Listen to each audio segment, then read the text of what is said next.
Stop copying passwords on your Android right now. Until you change the setting I'm about to show you, every password, every card number you've ever copied is sitting in a list on your phone, and any app can read it. Here, let me show you. Open any text box, pull up your keyboard, tap the clipboard icon. Look at that list. Everything you copied this week is right there, in plain text. Welcome back to the Software Navigator. I'm Tony. Today, I'm killing this in 3 settings. I checked this on my friends' phones, every single one. Tech-savvy people, all of them had it wide open, and no idea it was even there.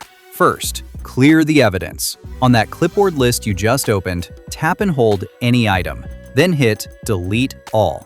Gone. Every saved password, card number, and address wiped. Do it right now. But it'll just fill back up.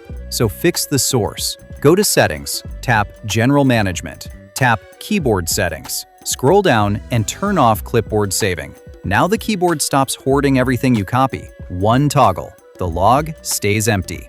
Last one, the one that actually scares me. Your clipboard doesn't just stay on this phone. Go to Settings, tap Connected Devices, find Continue on Other Devices. Turn it off, because while that's on, everything you copy gets beamed to every device on your account. Copy a password here, it lands on a laptop in another room. Turn it off. Now your clipboard stays in your hand. That's it. Delete the list, stop the keyboard, kill the sync. 3 toggles, done.